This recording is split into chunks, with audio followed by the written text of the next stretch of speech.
All right, good morning. This is Mr. Cornier, and this is Benchmark 22 Special Right Triangles. This is part two of the Special Right Triangles. Now, again, I know I told you guys that um, not every single triangle is a right triangle. There's triangles that have different dimensions. We are only going to talk about right triangles, and there's some specials, 45, 45, 90, and a 30, 60, 90. Today, specifically, we're going to just talk about just that 30, 60, 90 piece here. All right, so we can look forward to that in today's lesson. All right, this is the special right triangles, benchmark 22, 30, 60, 90 triangle theorem. And I just want to go ahead and highlight several things in this particular theorem. Okay, in a 30, 60, 90 triangle, the length of the hypotenuse, so again, if you want to just go ahead and label that, this is your hypotenuse.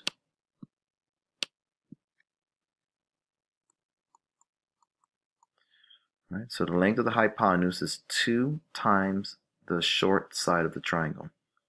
So here's our triangle. This is, again, the longest side, which is your hypotenuse. Now the shortest side is always going to be opposite your smallest angle.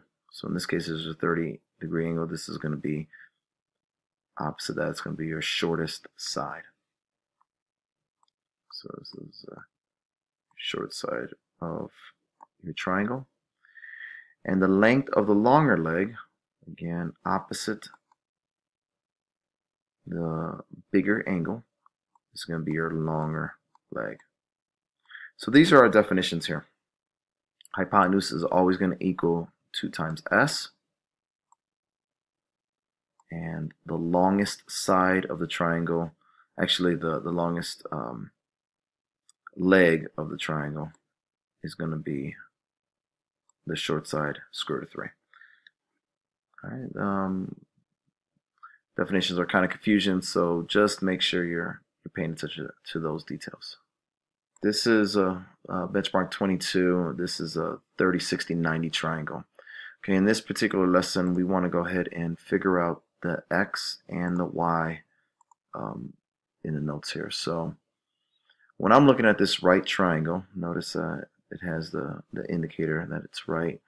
I need to label all the sides, all right? We did this for the 45, 45, 90 as well, so make sure you label, all right?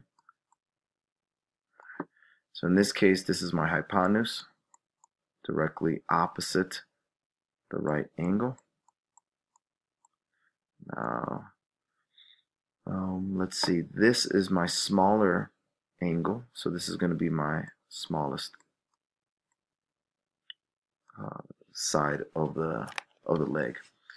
Now I know 4 square root of 3, it looks pretty complicated, so I'm just going to try to break this down for you guys. It's 4 times the square root of 3 and divide that number by 3, and I come up with my side is going to be 2.31 approximately. Okay. So we're going to use that as a short side. Now this is my 90, this is my 30, this has to be my 60-degree angle. Again, all the interior angles will equal 180. This right here across from the bigger angle, this is going to be your longest leg. All right.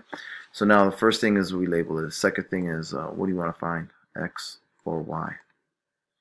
So depending on what you want to figure out, I'm going to go ahead and write down the formulas for both of these. So there goes the formula. Okay, the first one I'm going to put down is h equals 2 times your shortest side. Right? And the second formula that I have is that my leg, I'm just looking at my definitions from the previous page, my leg is going to be shortest side times square root of 3. And if you want to go ahead and break that down, you can as well. So let's look at the h equals 2s. Right, so let's say h is going to be y. So I substitute the values.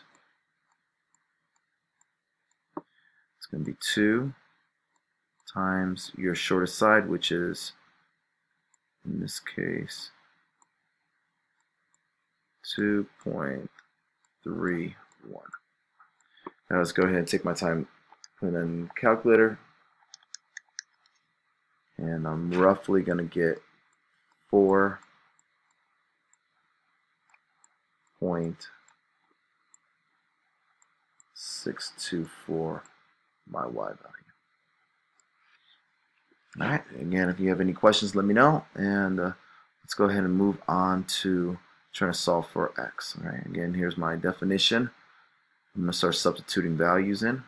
L represents x.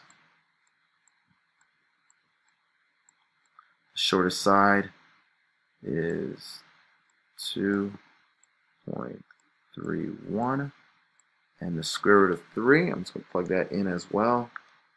Square root of 3 is 1.73.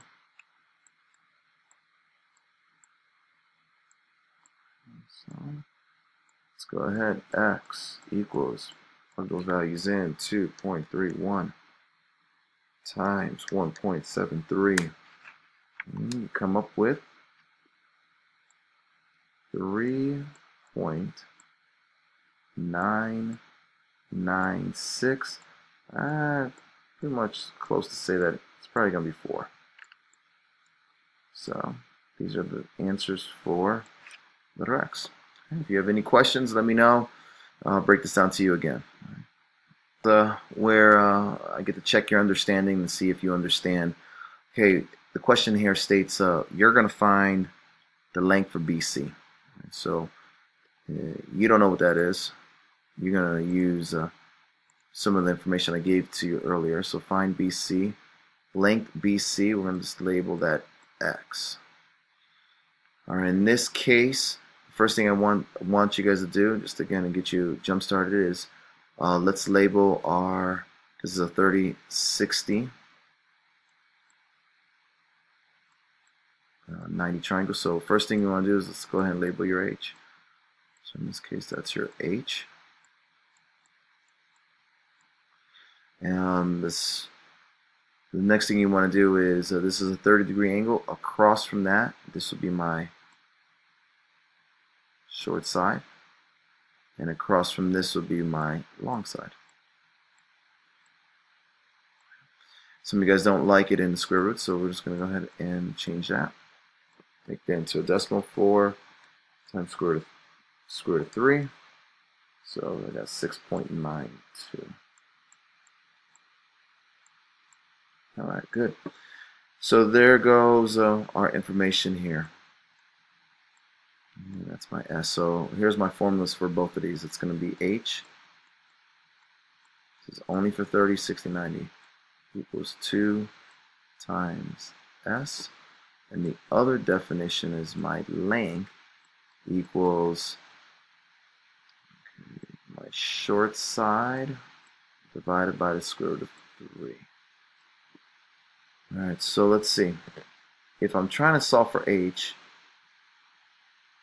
I need the short side and I need the hypotenuse. So if I substitute values in, I'll have X equals 2 times S. I don't know what S equals, so I'm not going to be able to use this yet. So let's go ahead, let's try to substitute this in. So L represents 6.92. My short side I don't know, and square root of 3 is going to be 1.73. So let's go ahead and plug that in, 1.73. And then in this case I want to get S by itself, so I'm going to divide by 1.73. Do the same thing on the other side, 1.73. So cancel out nicely. Let's go ahead, 6.92 divided by 1.73, and I'm going to answer 4. So my S equals 4, We can finish this up, right? A, B, C, or D. Let me know if you have any questions.